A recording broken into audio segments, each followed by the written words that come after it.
A very warm good evening, ladies and gentlemen. Good evening, viewers. I'm Matthias Aufiku, news editor of the Namibian Sun newspaper. Welcome to another exciting edition of the Evening Review Show. We're joined in studio tonight by Mr. Alfred Ndyenge. Alfred, welcome. Thanks, Matthias. Yeah? Welcome to the viewers. And good morning, good afternoon. Good evening. Good evening. Well, many people know you from the football field, but of course these days they call you a lifestyle enhancer. What does that mean? What does that mean? I mean, it's the space I find myself in the sports fraternity. Being a qualified instructor, I run a gym. At the same time, I have a brand that I have also pushing that does sportswear. So in most, I find myself between those two heads of being a fitness instructor and then also a lifestyle enhancer through creating a platform for dressing the nation. Yeah. Of course, as far as sports is concerned, you are a former footballer. And we know life after sports has always been problematic, not just for footballers, but just sportsmen and women in general. How are you navigating that?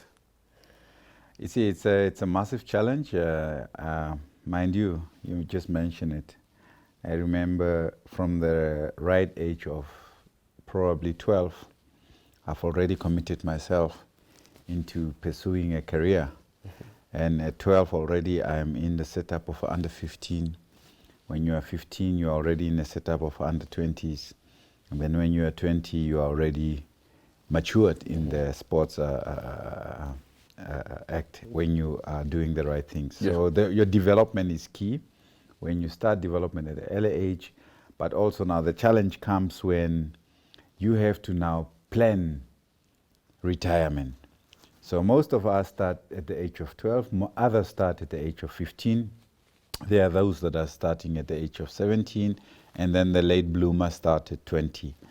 So in between you have a lifespan in sports of almost 15 to 20 years, but left with nothing but someone coming at your door and knocking to tell you that, you know what, you can break a leg now, and what will you do? That's why now we were encouraged to do sports and academics, so they can go hand in hand, both of them.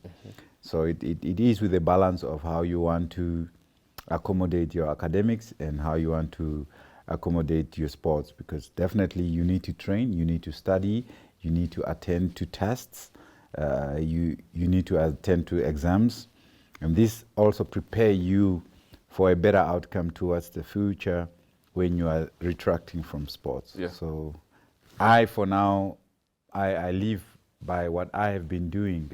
I've been fortunate probably to get a scholarship in sports and leisure management. Through that, I went through to do my qualifications in coaching, football instructing. So it is one of the things that you want to encourage everyone to say, as much as you want to do sports, education is also the balance of everything after all. Let's look at it from a country level, in the sense as far as opportunities are available. Let's take a holistic look, especially with youth unemployment in the country. Would you say that sports has the ability and potential to help bring those numbers down as far as unemployment amongst young people is concerned? You see, everyone look into, when you talk about employment creation, everyone thinks of industrial developments, or people must set up factories, people must set up to. It's not always that you want to create employment through a factory, through agriculture, through a mahangu field or maize field. But not many know that the fair balance of mitigating unemployment and the sector of youth is sports. So automatically when you are in sports and it is a high level of development, you make a living that makes you automatically employed. So you can feed yourself, you can look after yourself, you can earn a living from that. That is employment. Employment should not only be a security guard or a factory worker or agricultural, because for me, I listen to our ministers when they are saying, no, 30% must be of youth employment and whatnot. It's not the issue. For us, the level of education needs to be raised. So if you're educated, you create a better chance of having a better employment sector. So already we can, between me and you, there are probably 4 people we have employed. Someone who's cleaning your yard, someone who's looking after your, that is already employment.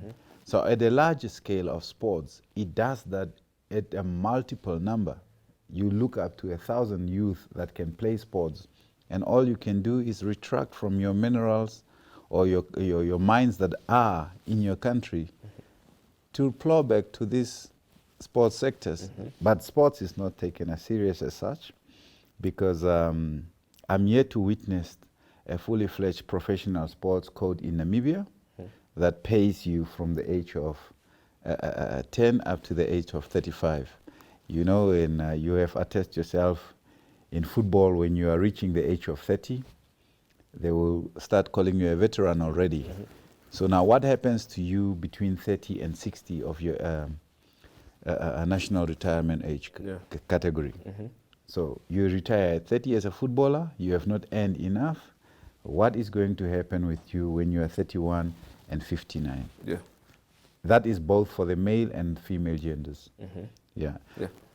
So when you say that sports is not taken seriously enough, which gaps are you referring to?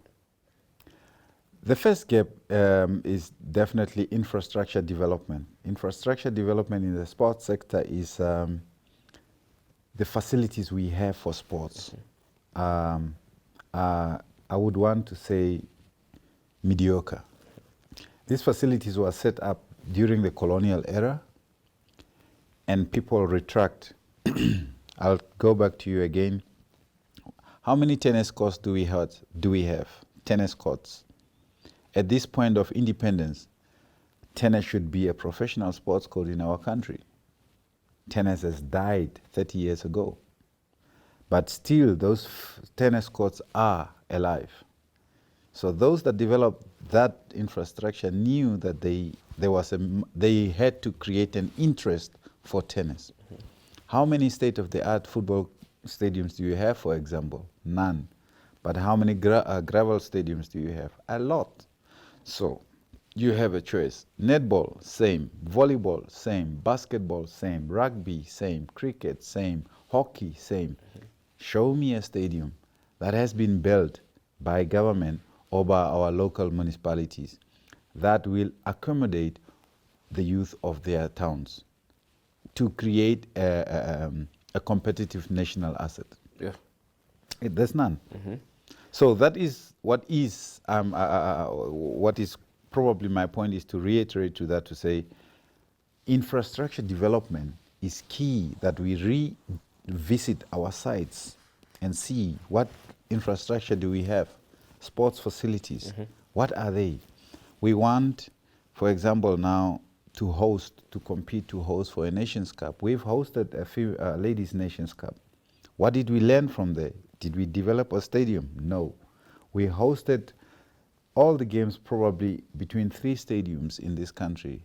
But to host a Nations Cup, you must at least be left with something. Build a stadium. Get government involved to build a stadium. I remember there was a telecom that was on board for the 2000 the ladies championship that was held in Namibia. We have held a COSAFA numerous times. What have we left? What have we built? Apart from the pride that we hosted it. Other countries, they put in all the energies into developing the structures, into developing the facilities.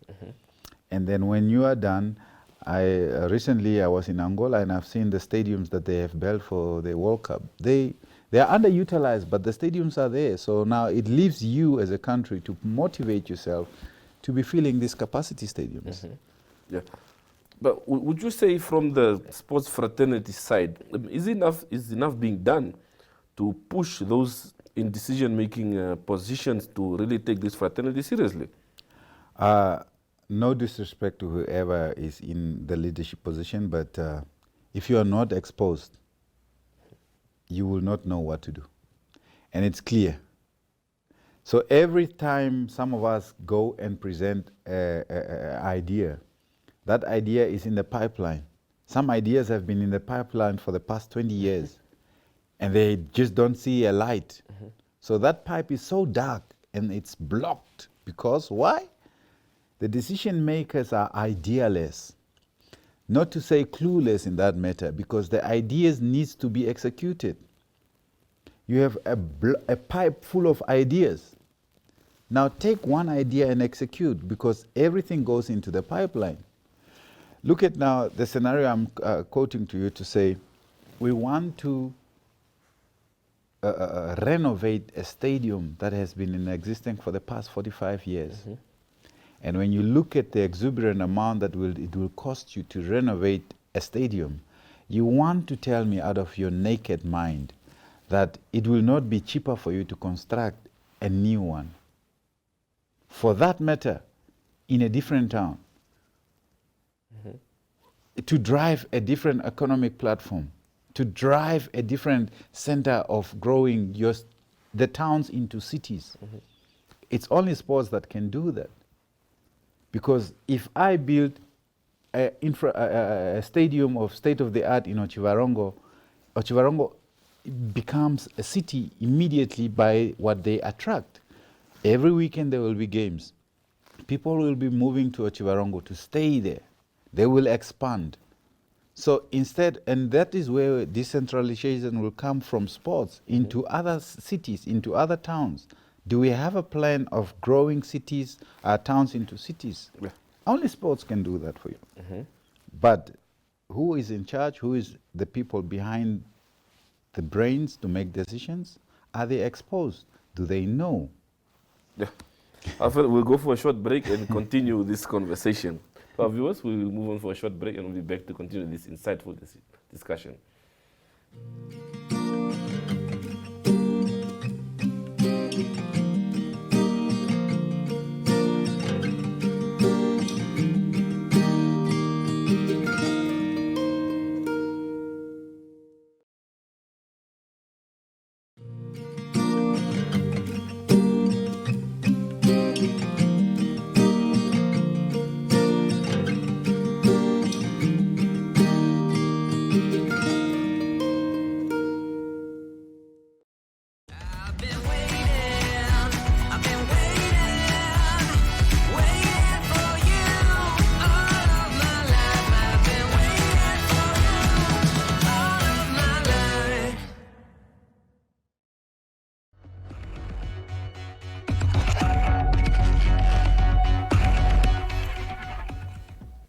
Well, welcome back to our viewers. Alfred, let's continue our conversation. Sports development 32 years later, out of 10, 10 being the highest, where would you rate us as a country and why?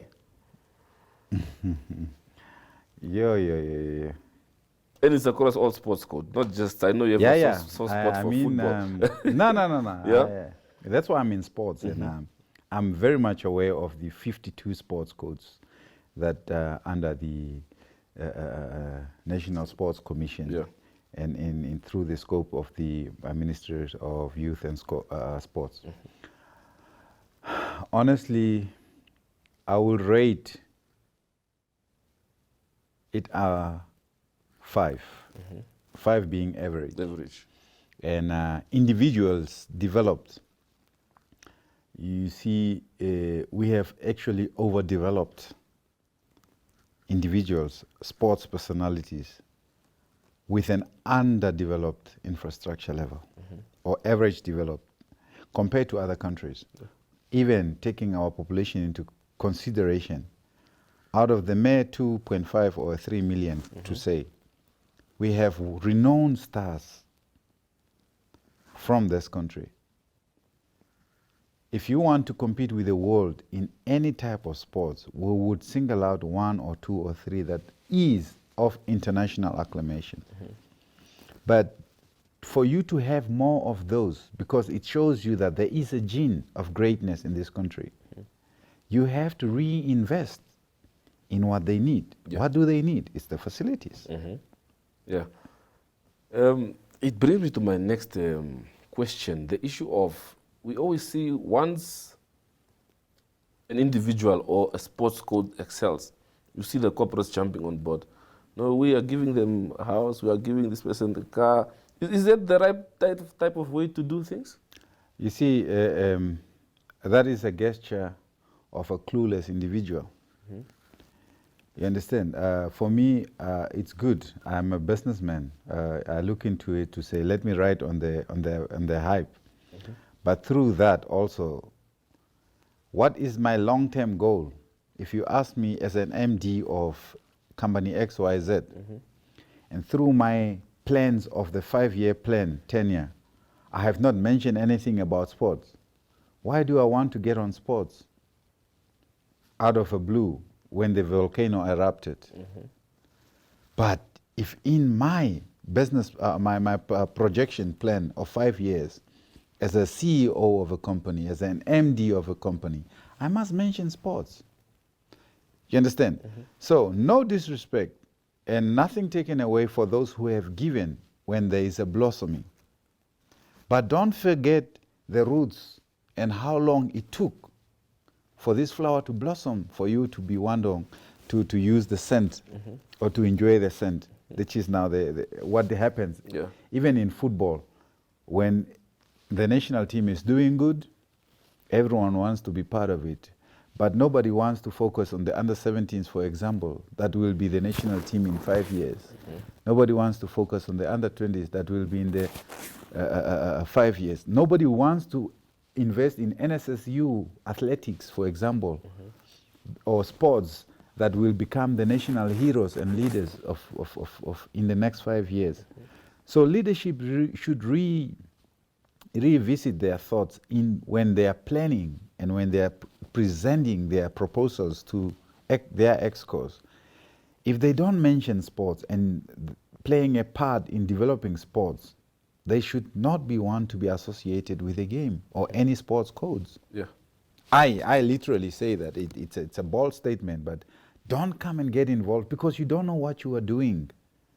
It's like me coming to convince you and say, Matthias, please give me 50,000. I have a tournament. You have not even asked me the purpose of the tournament. Because you are my friend, you'll give me the 50,000. Yeah. And out of that 50,000, probably you will come back and say, it's a tit for a tat. What is the next one you're going to give me back? Yeah. But there is not a progressive development towards the genuine relationship about sports and the companies we need to attach to sports. So just as we start wrapping up, what do you think is it that we should be looking at going forward in terms of ensuring that real growth actually takes place? The lack of infrastructure that you spoke of, the lack of personal development tools that are needed in this regard. I'm sorry, but I have to mention the thing of CSRs as companies. You know, if you do a research about CSRs and companies, how much they plow back, and that is a key passing point of why you want to do X, Y, Z. Yeah. Because you want to give back to the community. And those social corporate responsibilities that you want to create, how long are they? How much do you measure them?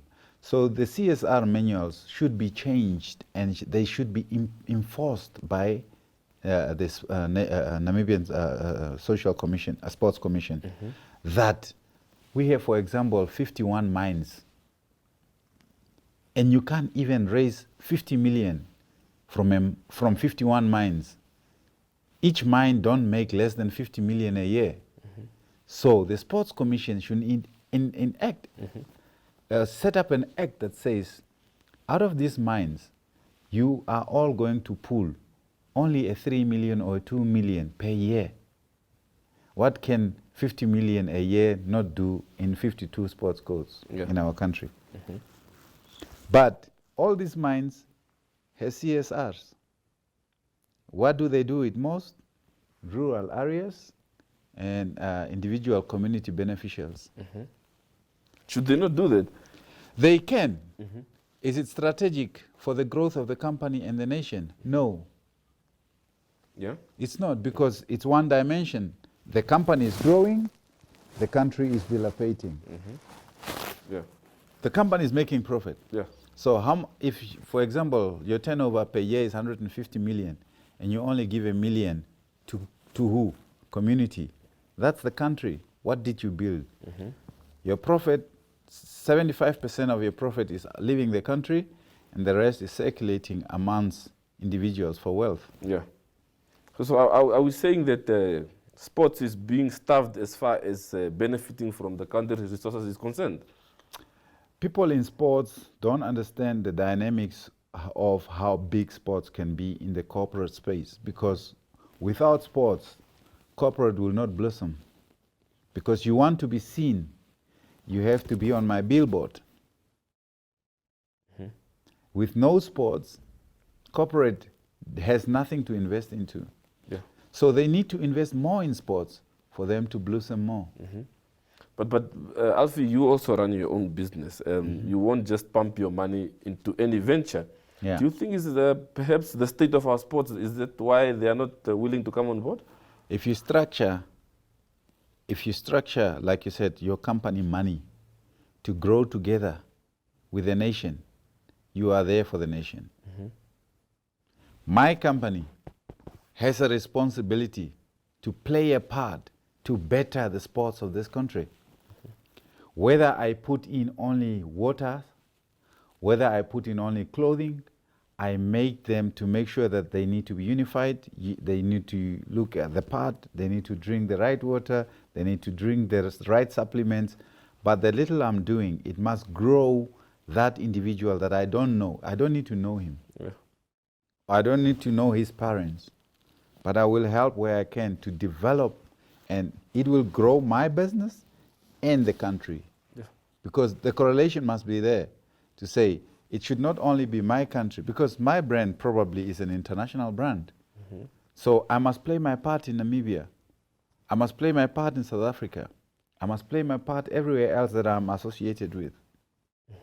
So companies should know that when you are in a foreign country, play your part and play to the growth of the country. Yeah. Yeah. Alfred, thank you very much for your time and your insight tonight. It was a pleasure having you on the show. Thanks, Matthias. All the best. All right, cheers. Thank you. To our viewers, that's it from the Evening Review team. See you tomorrow evening, same time, same place.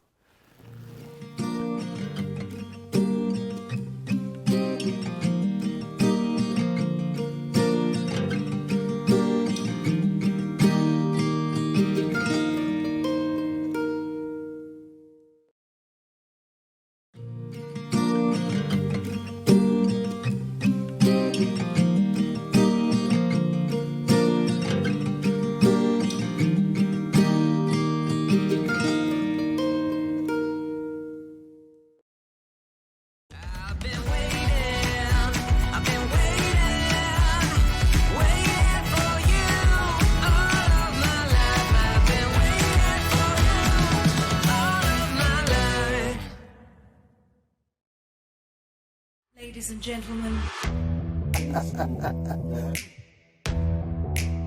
Yeah, welcome to another exciting edition.